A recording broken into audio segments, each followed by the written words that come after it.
Most families wait for a crisis, but way before a fall or a hospitalization, there are many signs that show up. And if you know what to look for, you can act early. Hi, my name is Vitaly, and welcome to inHom Senior Care. I'm so glad that you are here. So after 20 years in home care, I can tell you that the signs are usually there. And a lot of times they're either kind of explained away, or maybe we even talk about it, but sometimes for that older generation, until a crisis happens, the decision-making process is sort of not quite active and engaged. So here is some of the signs. So sign number one is subtle hygiene changes. So same clothes repeatedly, right? So you come and you visit and you're just seeing not a lot of wardrobe changes, right? Maybe there's a body odor that you're going, well, okay, person who's really taking care of themselves are not quite doing that. Unwashed hair, there's laundry piling up, right? These kinds of things are not laziness, right? Again, we know the people, we know our loved ones, so they're not lazy. They are showing you the signs that there are some struggles going on. Sign number two is medication confusion. They're skipping pills, or maybe they're double dosing, there's bottles scattered, right? There's just a mess involved with the medication. So maybe one of the earliest things that you end up actually helping your loved one with is maybe helping them to organize or set up medications in a way that is actually going to be productive, where they can stay on top of it and actually take them. Or maybe you're getting pharmacy calls for refills that aren't being refilled. So in other words, they're not really taking care of that anymore.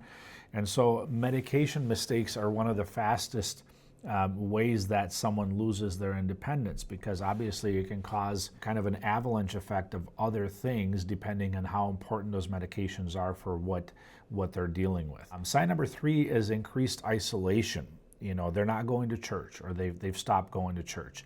They're canceling social events. They're not having people over as often as they should because they can't get the house cleaned up well enough to where they feel comfortable with that. They're not maybe they're just not feeling well enough to actually receive people in their home.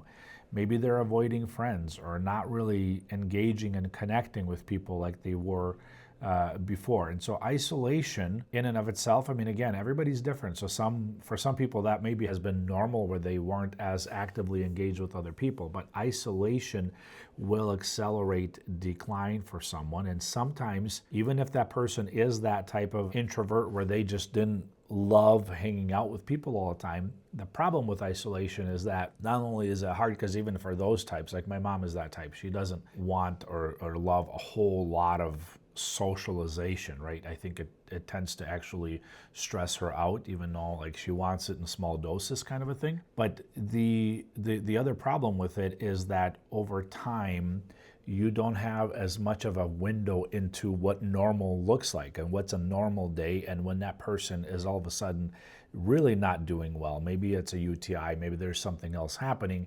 and like nobody's really there to see it because they're away from people longer periods of time. So sign number four is small falls or near misses, right? So not every fall causes a break or a fracture and sends a person to the hospital. So a person may have small falls that they may admit to you, or maybe you notice a bruise or something that is kind of unexplained, and you're like, hey, what was that all about? What happened here? Maybe they admit to you that they had a fall, or maybe they're grabbing furniture. So if you're watching them walk, they are doing death grips on, the counter, and you could tell that they're not doing well, and they're trying their best to steady themselves by grabbing onto things, or even using walls, for balancing themselves, or saying, oh, I just tripped, it's nothing. So most of the bigger serious falls are preceded by a number of smaller falls, and something that happens that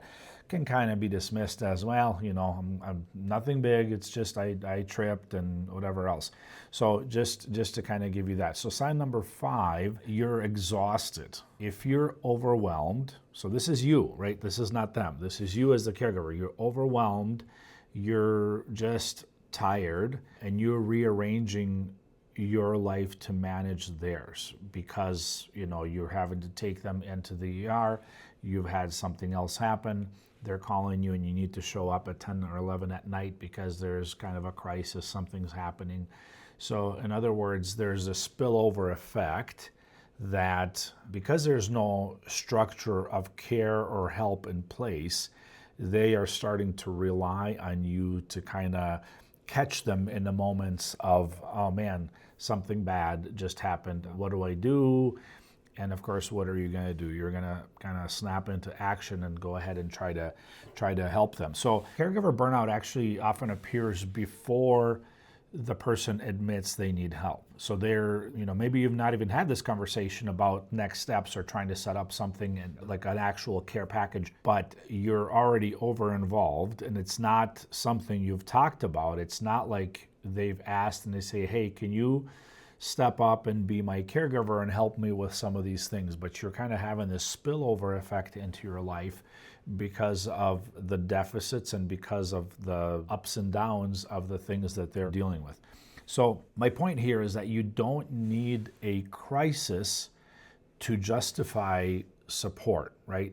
You don't have to have a broken hip and rehab and then coming back home for that to be like, well, now we need care, right? Unfortunately, it happens that way many times, but it is better to get care in place before. And I can make a very strong argument for the idea that with care in place, someone might be able to avoid some of these more serious crisis type scenarios. So early help definitely helps to preserve independence and allow somebody to maintain their level of function and their current living environment for much longer. And then waiting longer till something big happens, something bad happens, usually limits options, right? So sometimes that option is that now you need a lot of care. You need somebody there 8 hours a day. You need somebody there 7 days a week because now you're trying to manage, because here's the deal, right? When somebody has a big fall and a fracture, let's say a broken hip, they're going to go get rehab, they're coming back home. Nobody ever really fully recovers 100%, right? Because the aging factor is already in play, right? The reason they had a fall to begin with because their body is already declining.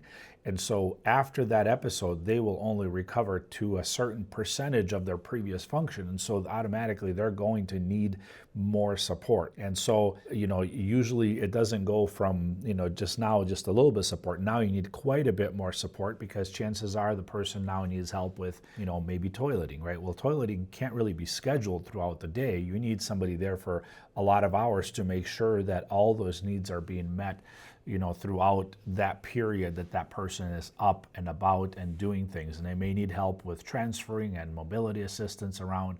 So all those kinds of things, the options become more limited. So the goal of home care isn't to take over, isn't to come in and now we are going to kind of run your home. The goal is to extend the independence of that person and to allow them to function at their optimal, no matter the fact that they've already declined a little bit because of age. There's no way around it, right? As we age, we need to do things, exercise and other things to keep us as strong as possible. But obviously, if we're in that age group that we're starting to decline with our physical function, no matter how much exercise and those kinds of things we do, we're still heading in that direction. And so that assistance is actually allowing somebody to continue to live independently, yet with a little bit of help from someone that comes in. So if you're noticing even one or two of these signs, it would be high time to explore options and to have a conversation, because part of the reason for that too is that, remember, these conversations are not something that you have once and all of a sudden you've got buy-in and you've made a decision and you're all excited.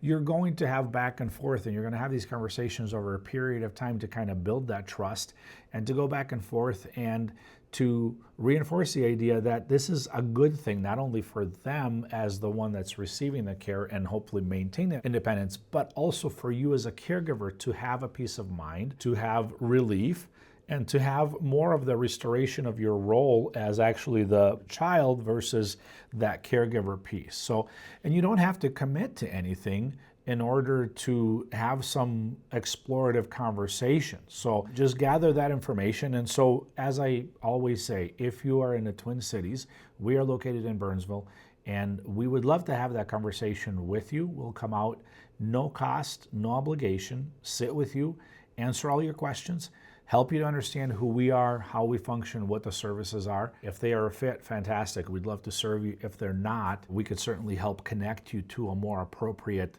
level of care or provider, and just help act as a resource and an expert in our industry and in the aging space, and to be able to just help you to just help you to make a more intelligent decision as to where you would go next, or what some of the next steps in the process might be. So anyway, if you got anything out of this, we'd love to hear your feedback. Please comment. Please ask questions about other topics that you'd like to hear about. We'd love to make more videos that are maybe more specific, on point as to what the information that you want to know. And then we'd love it if you subscribe and if you share this video with others that you think it might help. So thank you again, and we will see you next one.